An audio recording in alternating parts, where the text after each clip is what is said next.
ISO 27001 is a standard that was developed to help organizations protect sensitive information in a more systematic way through the adoption of a information security management system, which is typically known as the ISMS.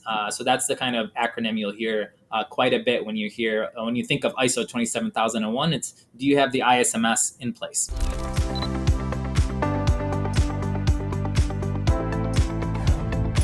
Unlike SOC 2, which is much more of a US standard, ISO is a global standard. So organizations that are global and want to sell across the world, in the EU, in Asia, are the types of organizations that should be thinking about ISO 27001.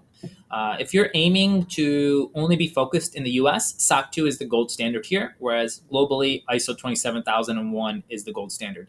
These are, think of them almost like as sister certifications or sister reports, sister compliance frameworks. One is just generally more known across the globe. One is generally more known in the US, but they're becoming kind of synonymous with each other. And hopefully in the near future, you won't need to be complying with both since they're so closely related. You'll be able to do one or the other.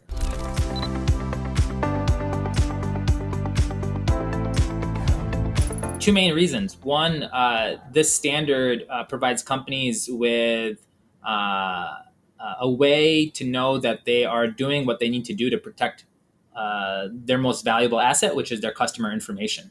The other one is that a company can get certified against ISO 27001, and in this way prove to, again, customers and other third parties that it is taking steps to safeguard their data, right? It is actively working on safeguarding their data and taking a proactive approach, and getting ISO 27001 certification shows that they've invested both time and money into doing that.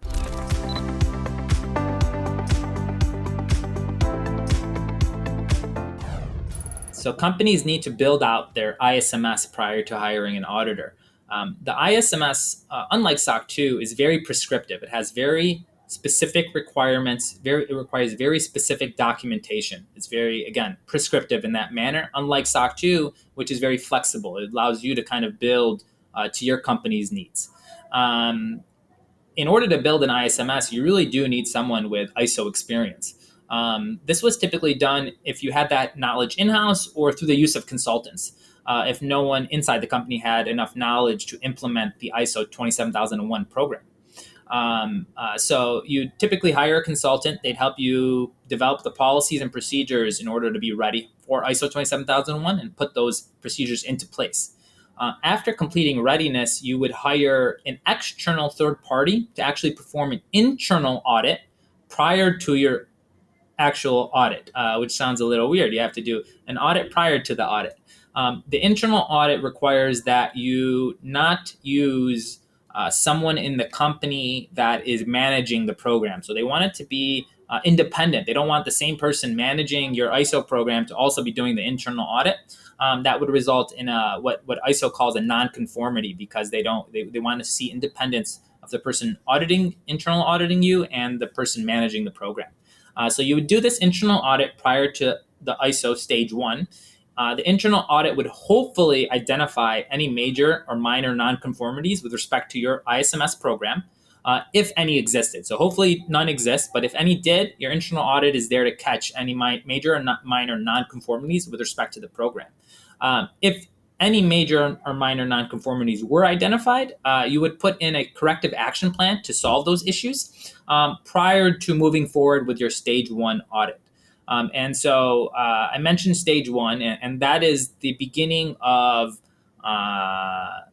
your journey down getting ISO 27001 certification. So you go through this readiness process, you do an internal audit, then you sign up your external auditor, and you get a ISO stage 1 in place. ISO stage 1 is essentially a brief look at your program. So they'll look through your documentation, they'll take a look at some of the more serious controls, but they don't do a full audit.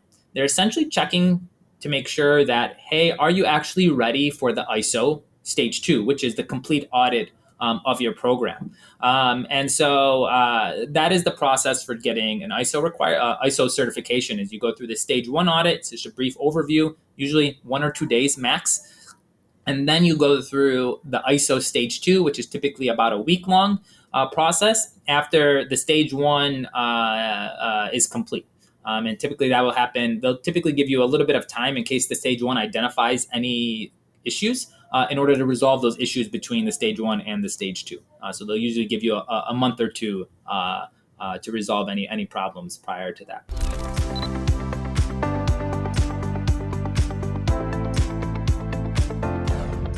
The main reason organization wouldn't get a certification is time. Historically, it takes a lot of time to undergo ISO readiness and auditing processes.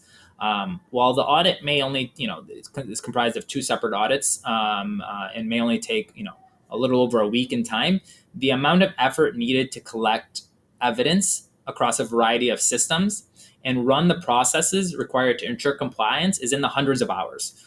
Meaning, if you don't have a system like Secureframe, which can help automate a lot of those processes, it is a big enough time constraint that you probably need a full-time person operating the program over the course of a year and running the audit. So time is definitely the number one factor.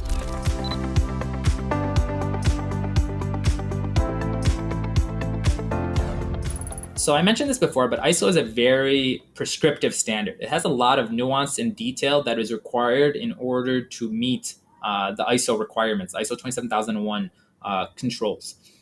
So with that being said, I would definitely recommend you get an expert to help you if you're trying to implement ISO, because it's too easy to make mistakes based on the very dense and specific requirements around the standard. Unlike SOC 2, which is pretty flexible and it allows you to kind of form the controls that you want to adhere to, ISO is prescriptive and has very specific requirements. And so having someone that has a background in ISO and understands how to implement those controls and operate them is very, very important.